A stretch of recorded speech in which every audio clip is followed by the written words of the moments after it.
G'day, I'm Stephen, ZL3ABX, and I live in Nelson in New Zealand.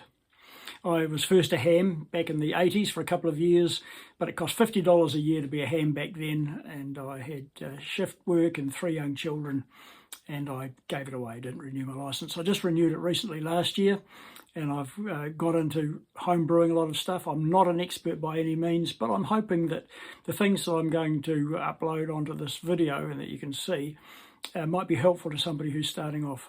You don't have to know everything before you start. Anyway, I'll just show you some typical rigs. I've found this sort of a chassis. You hear about breadboarding. People breadboard things. Either the old days they tacked them to an actual breadboard. Then they started using plastic breadboards and things. But I've found what's quite useful is to make a chassis like this. This is just a bit of metal, 2 sides bent up. It doesn't look the best if you don't have a proper sheet metal folder, but you can just stick it in the vise and bash it over with a rubber hammer or something. It's just to get you going. It's not necessarily to be a showpiece or an award winner. But with just one single panel, it's a bit like a spy set, if you've come across those, where you can make it like that, and then you can just sit it down in a box where it can be protected, and you can take it out and use it. So I make up boards from just bare copper-clad circuit board, and I make pads on it, and I solder the components in. They're all earthed together. They might be held down with hot melt glue, or in this case, it's just held down by being soldered to the earth points. Just an idea. I've found it really good because you can mount everything on the front, plenty of room to see on the back. Here's a small one. This is one of my most successful rigs ever. It's got a VFO in it, which lately is quite something for me because all the VFOs I've made recently have drifted like crazy, but this is a VACAR oscillator, and while it does drift a little, it's nothing like the others, or even the variable crystal oscillators I've made that have drifted. This is pretty good. So once again, it's a bit rough inside, but it's better than a breadboard. I can still put it inside a food container or something to take it out on the hills.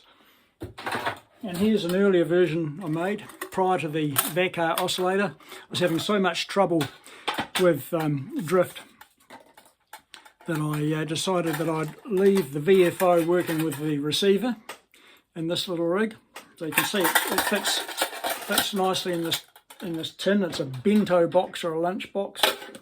You can take it out on the hills. There's not much to it. That's a heat sink for the power transistor.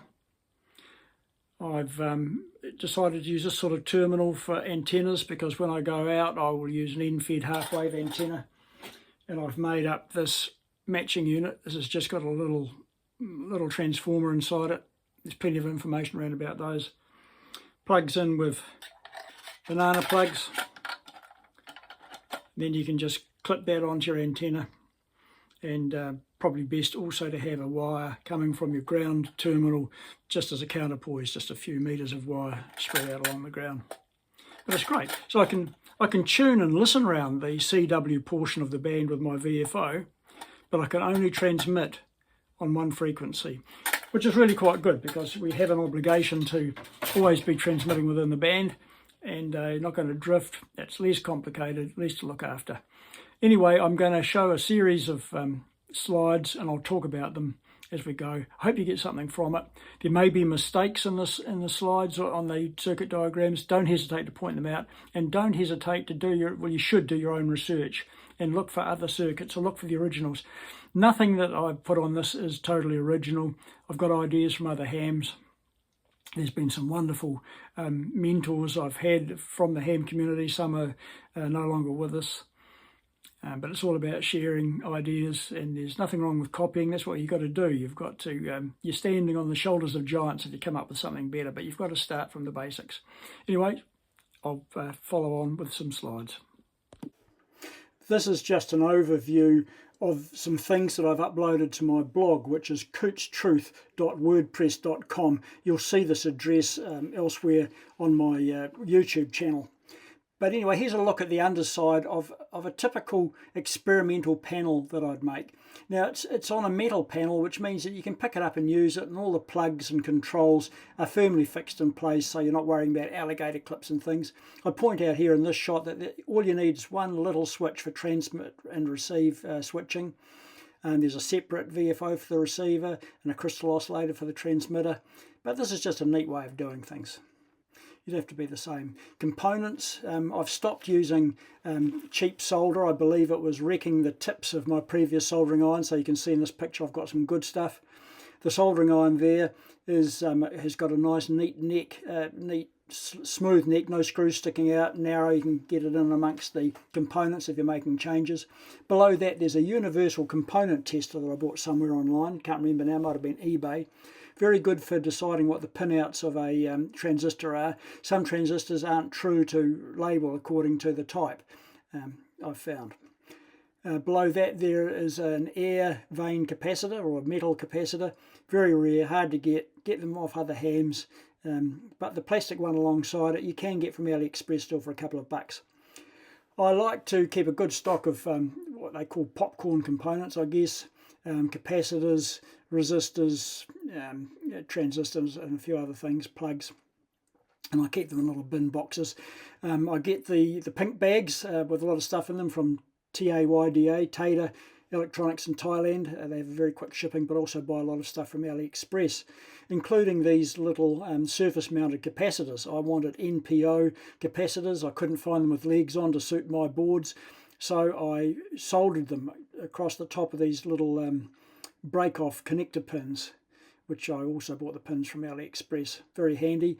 And you can see that I've got a pair of forceps holding a pair of pins ready for soldering, and the forceps are held shut with a rubber band around the handles, which is out of sight of the camera shot. I will design a copper board on a bit of paper for a start to try and keep my legs short to critical parts like the base of a transistor. Make sure that they're not so long they're going to pick up spurious frequency oscillations. Make sure there's no leads that have to cross over or too long a reach for connections. I will cut out the copper with a rotary burr and a Dremel tool to make these islands, or I sometimes have used some sort of a sharp tool. You can use a little wood carving chisel, but they're deadly sharp and you've got to be careful to control them so you don't sort of wander off and cut yourself. I actually prefer a little graving tool. You can see I've ground one here out of a bit of an old reamer blade, an adjustable reamer. It's got a comparatively blunt end, and you just sort of work it in the palm of your hand, twist it back and forth to cut out the channels. And here's a board I've made to solder on a 8-pin IC socket. It looks a bit crude, but really it's all about just getting something working while you're playing with it. Now, like I said, all these circuits are on my blog, but I will talk about them a bit here. Crystal oscillator, simple crystal oscillator. I've used this one. If you put a capacitor in series with the crystal, yes, you can move the frequency. If you add in inductors and things in certain combinations, and I don't know what the formula is, but you can get a big wide shift in frequency. But I've found the wider the shift, the more likely you are to get drift, frequency drift, and that is a problem. But this is quite a neat little oscillator circuit. As far as variable frequency oscillators go, I have had a lot of trouble with them wandering. This one here, the VACR oscillator, has been really good. I haven't had it going for long, and it does drift a little, but compared to other things, it's almost like a rock. It's really good. If you look at it on an SDR receiver, without magnifying the grid on it, it looks like it's really rock steady, and I'm quite happy using this to communicate with. I recommend it, but you should use decent capacitors and things. Righto, every oscillator, they say, should have a buffer after it to stop the next stage affecting the performance of the oscillator.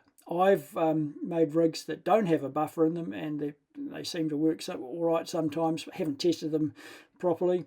Somebody told me that this particular circuit isn't a wonderful one, something to do with the impedance, but it's worked for me. I've made a different one with a couple of transistors in it, and for some reason I got a spurious output at half my desired frequency. Don't know why. I went back to this one meanwhile, but there may be better ones out there.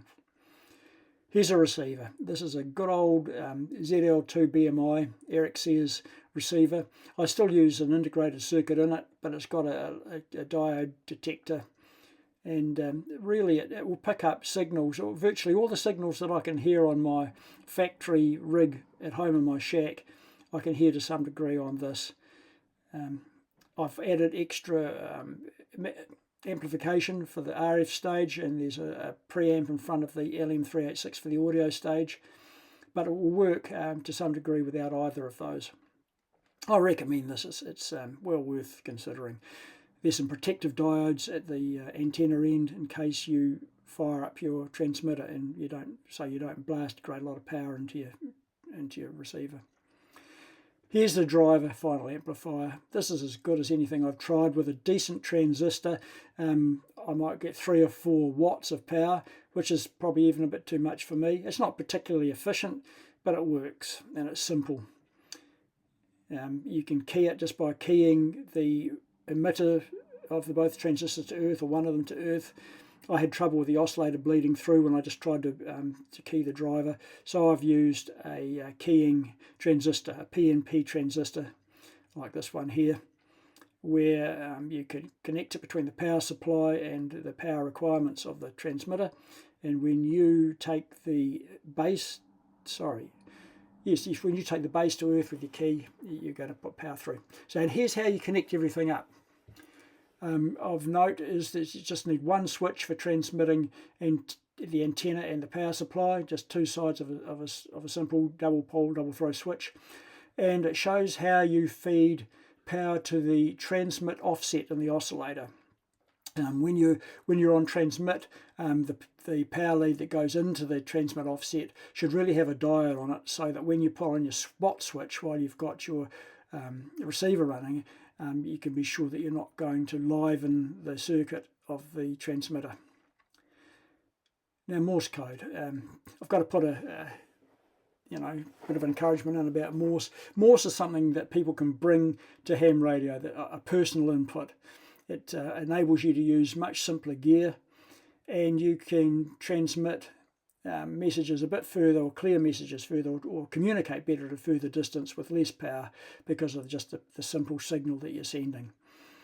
I'm not a particularly fast operator. I've been shy about sending out calls, CQ calls, but I've found that mostly operators are really patient and gracious in dealing with me and encouraging. Particularly Stan, ZL3TK here in New Zealand, who's been very encouraging, and he's explained to me some of the old protocols about telegraphy and things. If you need help to coach you with Morse, you might find a local ham that will with you, but there are also organisations that you can find online. I personally like the Learn CW Online Net, LCWO.net,